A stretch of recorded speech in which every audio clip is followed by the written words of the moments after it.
C'est un grand plaisir d'être parmi vous et de voir tous ces développements ici à Saint-Aignan.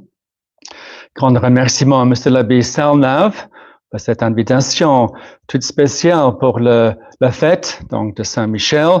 Bénédiction de cette très magnifique statue demain, messe pontificale au trône.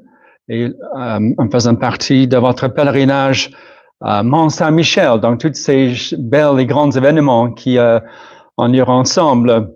Vraiment, c'est un grand encouragement, une grande joie de se retrouver, M. l'abbé Salnave, M. l'abbé Pivert, la communauté, donc à côté de Châteauroux, M. l'abbé de Meraude aussi venu de loin, donc de Lourdes. Nous étions à Écône autrefois, et puis en Asie aussi, dans le temps.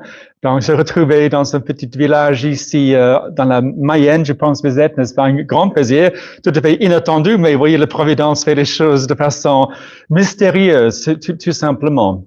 Donc, et aussi, cher Vidal, je vous remercie d'être venus nombreux, puisque fin de la semaine, 20 heures, vendredi soir, c'est pas forcément le meilleur moment de vous accaparer, etc. Et vous dire, bon, après une semaine sans doute longue, et puis, mais donc, félicitations d'être venu pour cette occasion, pour ce pèlerinage, de montrer votre soutien sur vos prières, hein, dans le bon combat pour la foi, n'est-ce pas? Pas plus, pas moins.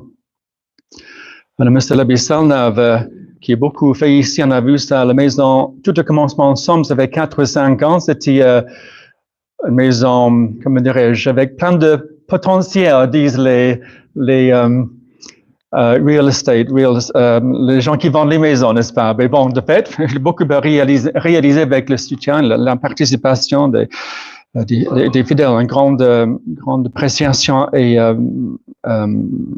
félicitations pour cela.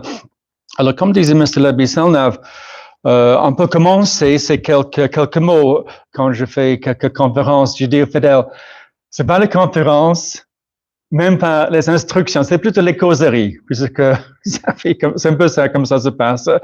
Alors, parfois, les fidèles en Belgique, ailleurs, disent, mais M. l'abbé, vous dites que ça va durer 40 minutes et 2 heures plus tard, vous êtes toujours en train de parler. Vous avez des souches irlandaises. Et c'est vrai, en plus. Arrière-grand-mère était irlandaise. Et on dit que les Irlandais ont the gift of the gab. Ils ont le don de parler. Donc, désolé si je abuse votre patience, mais très bien. Alors, pour commencer, quelques objections à ces sacres récents, puisque si, M. l'abbé Salnave, si je suis là aujourd'hui devant vous, habillé en évêque, comment ça se fait? Voilà. Première objection, et ce sont les objections, je trouve, tout à fait raisonnables. Comment ça se fait? Bon, objection, ce n'est pas normal de faire les sacres des évêques en secret. Et c'est tout à fait raisonnable comme objection. Et la réponse toute brève, c'est qu'en temps normal, ce n'est pas raisonnable, même justifiable, même permis de faire les sacres en secret. Mais la question se pose, est-ce qu'on est dans en temps normal maintenant? On pense que nous tous, n'est-ce pas, nous allons dire, non. Avec le mondialisme, la force de la maçonnerie, la persécution ouverte contre le bon Dieu, l'Église, la famille chrétienne, le mariage, la loi naturelle, etc.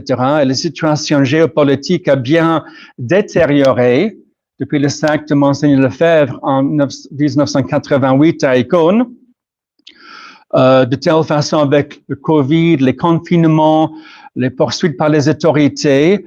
On disait avant le Covid, bon, pas besoin de faire davantage d'évêques, nous avions déjà 4, mais avec le Covid, nos évêques sont passés, n'est-ce pas, près de la mort, pour Monseigneur Faure. Monseigneur Benim sont bien âgés maintenant et fatigués aussi par l'âge et le Covid. Et de jour au lendemain, ce n'est pas impossible.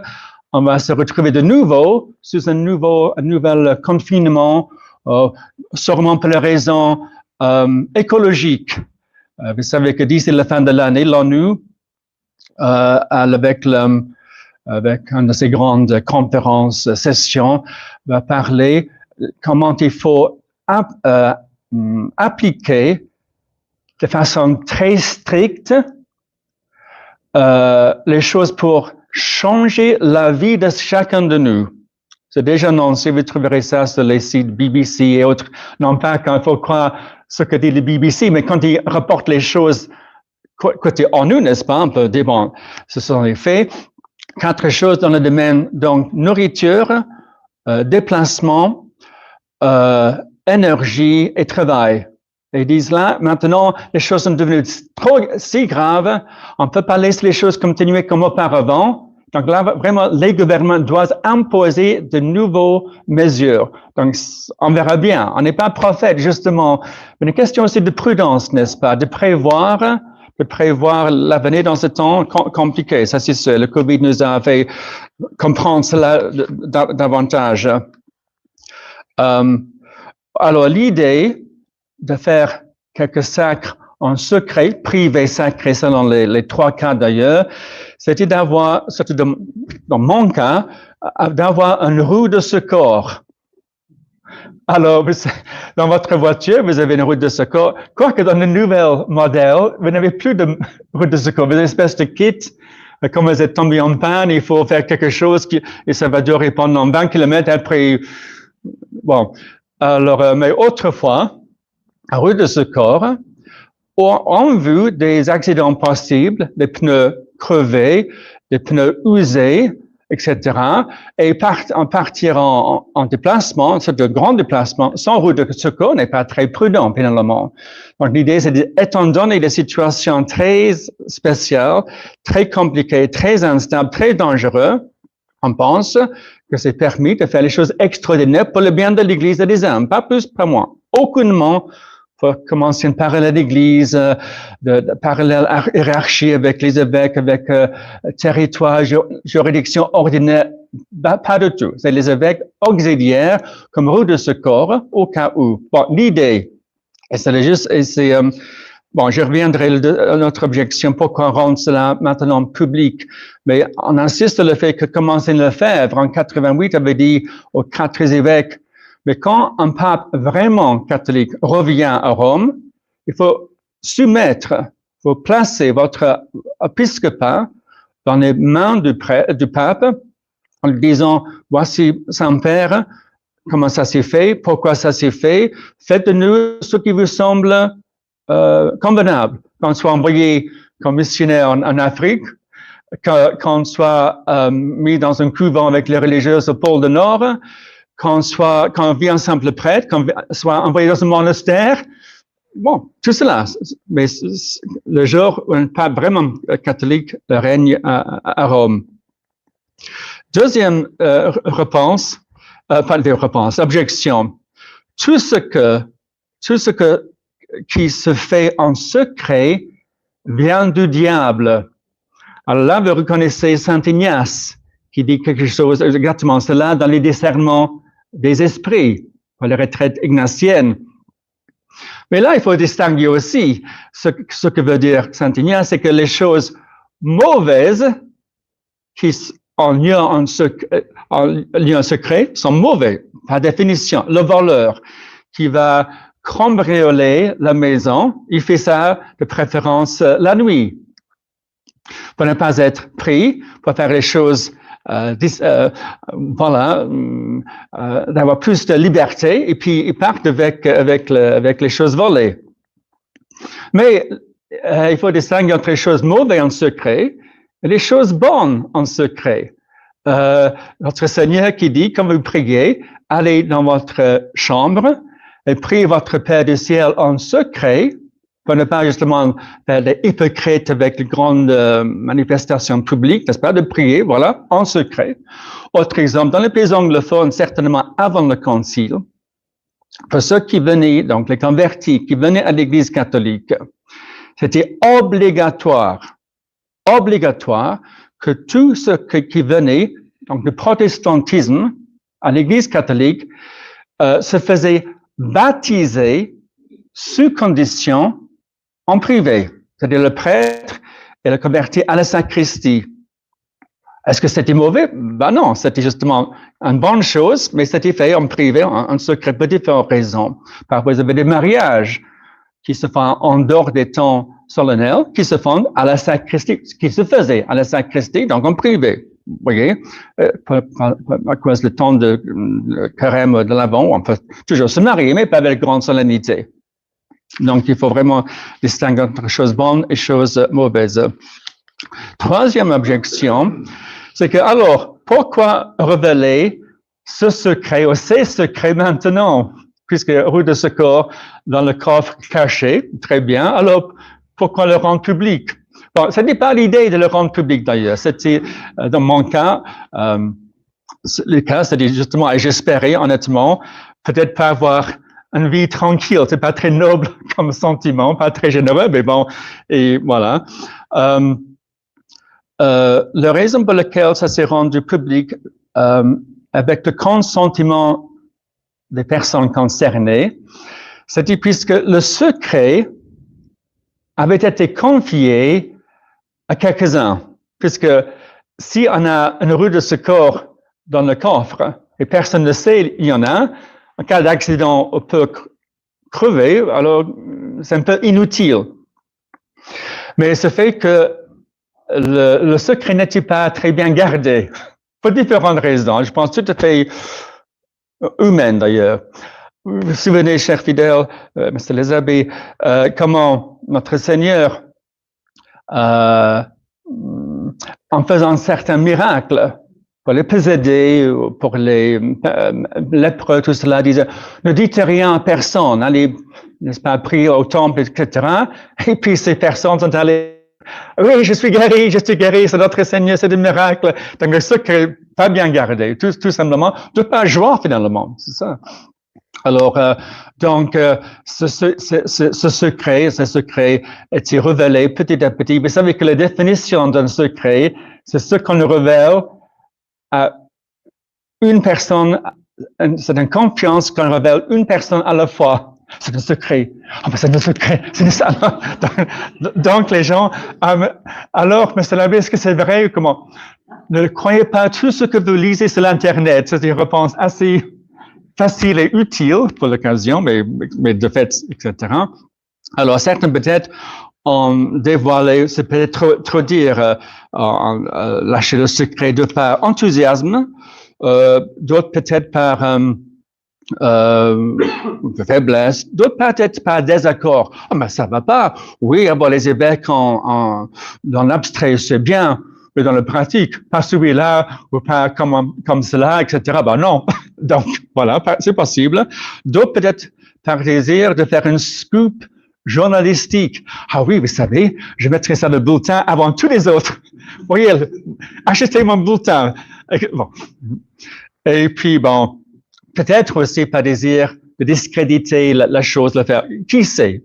Mais bon, c'est pour ça que Monseigneur Williamson en particulier dit, bon, puisque maintenant les gens en parlent, le secret n'était pas trop bien gardé, plutôt que de discréditer la chose, mieux l'accréditer publiquement, solennellement, pendant le vivant même des consécrateurs. Il y avait deux, Monseigneur Williamson en premier lieu, Monseigneur Ballini, consécrateur, c'est lieu donc en Irlande, le commencement de l'année passée, et puis voilà, tout simplement. Donc maintenant, c'est une roue de secours visible.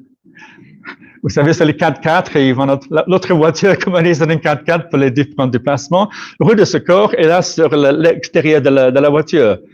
Voilà, donc tout simplement, Monseigneur roue de secours, c'est très bien. Quatrième objection, c'est qu'il y a déjà assez d'évêques dans la soi-disant résistance. Bon, c'est une parole que, bon, etc. Et de fait, nous sommes dans une situation, j'allais dire, plus heureuse que la fraternité, qui est un peu coincée actuellement, question des évêques, puisque la fraternité, n'est-ce pas, veut faire les choses maintenant avec les accords, avec les autorisations, avec les permissions. Alors, donc, voilà. Donc, 4 évêques, c'est vrai, avant le Covid, mais pendant le Covid, on a failli perdre Monseigneur Faure, dans un coma, très malade. Grâce à Dieu, s'est remis, reprendre la santé, mais on peut fatiguer par cela. Monseigneur Williamson, à l'âge de 83 ans, n'est pas tout jeune. Le Covid, il a pu, n'est-ce pas, se remonter, mais tout de même, Monseigneur Lefebvre, n'est-ce pas, avait pensé de faire les évêques, quand lui avait quel âge, 80 quelques, etc. 79, 80, vous allez voir ça dans les biographies de Monseigneur Lefebvre, on rentre dans la maison, pour quel âge avait-il? Bon, 87, il a annoncé cela. Et donc, c'est prudent de prévoir que 2, 3 de nos évêques, très courageux, s'usent avec le temps, et donc de prévoir, donc les remplacer 2 ou 3 comme cela, c'est pas déraisonnable. Monseigneur Thomas de Aquin aussi très courageux, n'a pas une santé toujours très très forte. Bon, bien sûr, dans son monastère là, au Brésil. Donc, de prévoir, n'est-ce pas, éventuellement de remplacer 2 ou 3 évêques avec 2 ou 3. J'en étais jeune, mais c'est pas le cas.